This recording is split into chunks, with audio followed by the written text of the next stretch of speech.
Bonjour à tous, c'est là Marianne Joconde. Alors, je voulais compléter un petit peu la discussion qu'il y a eu hier soir sur les IA et la créativité, dont je vous invite à regarder l'émission dans son entièreté sur le débat qui a eu lieu avec les diverses questions abordées avec Ray et Acolyte, que je remercie. Et moi, comme j'adore aller prolonger les sujets, parce que moi je pourrais parler des heures, hein, j'ai tellement d'arguments sur ça. Je voulais rebondir sur un point qui me tient très à cœur sur la créativité. La créativité, c'est quelque chose qui se cultive, qui se stimule. D'ailleurs, je l'ai très bien dit, moi je suis stimulée sur beaucoup de choses et c'est ça qui va me donner des idées dans des idées.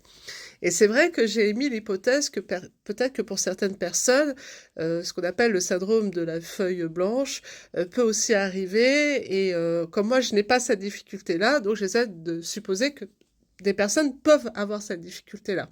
Donc, effectivement, parfois, de générer une image sur une IA ou d'avoir peut-être, voilà, j'ai des idées de sujets que je voudrais mettre en forme et je vais demander à l'IA qu'est-ce que ça pourrait générer, peut être une amorce à quelque chose pour inciter à la création. Donc, pour moi, en ça, je trouve que c'est pas mal en soi. C'est un démarrage comme on ferait en art-thérapie, où avec l'art thérapeute, on met en place un certain nombre de protocoles pour vous amener justement à votre créativité.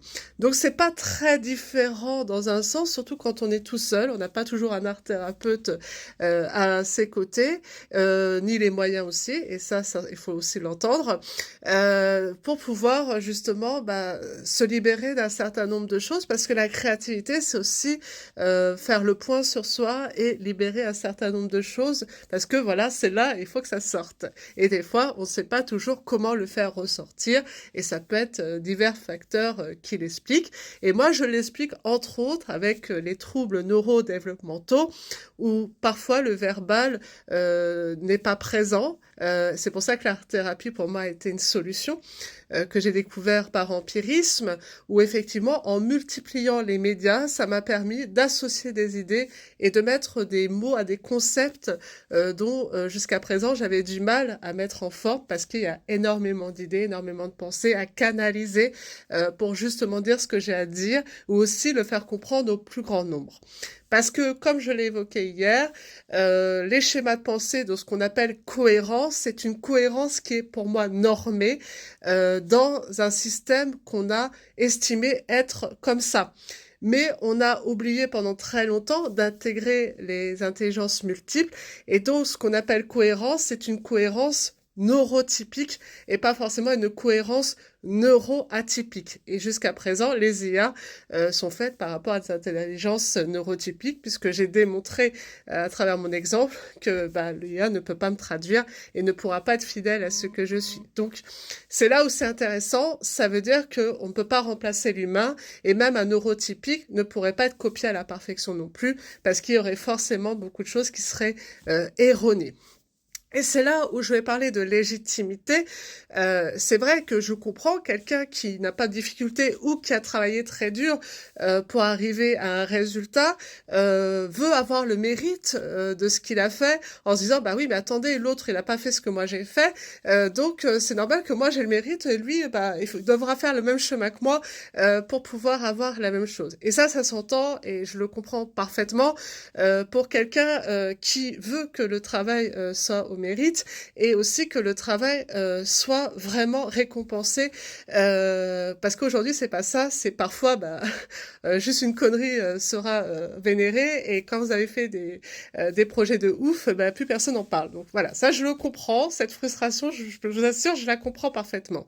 Toutefois, ça veut pas dire qu'il faut tomber dans ces travers-là. C'est-à-dire que ce que je veux encourager, c'est que aujourd'hui, on a fait croire à beaucoup de personnes, pour asseoir la légitimité de beaucoup d'autres, qu'il y a des gens qui sont légitimes et d'autres qui le sont pas, en leur disant non, t'es nul, tu n'y arriveras jamais. Toi, t'as vu comment t'écris? Toi, tu peux pas écrire. C'est clair que tu n'es pas fait pour ça. Alors qu'en fait, je pense que dès qu'on a l'envie, dès qu'on a envie de se lancer avec quelque chose, il faut arrêter de décourager, et il faut arrêter de penser que cette personne n'y arrivera jamais. Et c'est là où l'art-thérapie est intéressant, c'est que oui, On part pas tous du même départ, nous partons pas tous du même parcours de vie, mais derrière, on ne sait pas ce qui peut arriver, ce que ça peut donner. Le résultat peut même nous surprendre et aussi surprendre l'humanité. Et donc aujourd'hui, il faut s'imaginer, c'est peut-être parce que je suis idéaliste, mais c'est pas un idéalisme infaisable. Moi, je pense que si tout le monde s'y met, on y arrivera. C'est de se dire qu'en fait, il faut qu'on arrête de brider les personnes. Et si on veut une société où tout le monde est épanoui, eh ben, c'est de donner toutes les clés à tout le monde de pouvoir s'épanouir. Alors c'est vrai qu'au lieu d'en avoir 3 qui sortent du lot, on aurait tout le monde qui aurait quelque chose à donner. Alors là, on est dans une autre philosophie parce que comment on fait pour se différencier? Qui serait au-dessus de l'autre ou quoi que ce soit? Mais on cherche pas à savoir qui est au-dessus de l'autre. On essaie de créer une intelligence collective, une intelligence artificielle qui ferait que en fait, comme chacun apporterait ses ressources, on serait avec des points forts et des points faibles, mais qui arriverait à cohabiter ensemble et à fournir tout ce que tout le monde aurait besoin dans la plus grande des harmonies. Et ça serait top quand même, hein.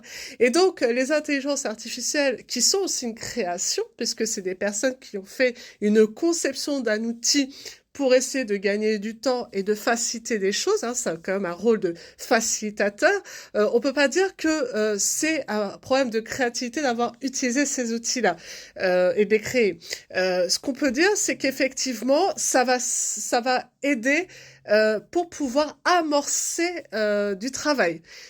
Et ça, on n'a pas à le rejeter. Je pense que c'est un excellent outil pour ça. Mais effectivement, ça ne peut pas être un objet de tricherie, ça ne peut pas être un objet qui va permettre d'obtenir le mérite de l'avoir utilisé dans sa totalité pour dire que c'est moi qui l'ai fait. Voilà, donc c'est là où il faut arriver à trouver cette juste balance pour pouvoir que tout le monde puisse s'en servir pour X raisons. Et hier, je vous ai montré l'exemple du tableau où en fait, c'est avec le numérique que j'ai utilisé le fait de faire cette ressemblance avec mon visage. Moi, je suis pas assez technique pour pouvoir réaliser les traits de mon visage, donc c'est très frustrant pour moi. Par contre, j'adore faire les photos, donc je suis très douée pour ça. Donc, on voit bien qu'il y a mon côté artistique et l'idée qui est présente, et que le numérique, à travers l'IA qui a scanné mon visage depuis ma photo, a ajouté cette touche parfaite que je recherchais. C'est-à-dire que ça permet d'avoir une prolongation de la créativité sur parfois ce que l'humain ne peut pas atteindre. Et c'est là où c'est intéressant. C'est pour ça qu'on peut pas forcément dire que l'IA c'est quelque chose qui serait à rejeter, parce que ça ajoute quand même une dimension parfois qu'on ne peut pas atteindre avec juste un travail manuel. Donc je vous remontre le tableau. Donc voici le tableau. Donc ce tableau, comme je ne suis pas peintre, quand même l'intelligence numérique a fait de ce visage, parce que je voulais être la Marraine Joconde, un compromis avec moi et l'œuvre de Léonard de Vinci. Et ça, du coup, ça redonne autre chose. Et vraiment, le concept que j'ai voulu créer de ce mariage entre la Marraine et la Joconde, que je m'approprie avec ma propre personnalité et le véhicule de l'allégorie que je souhaite vous présenter, que vous découvrirez au fil du temps. Voilà, c'était la Marianne Joconde Ignacia.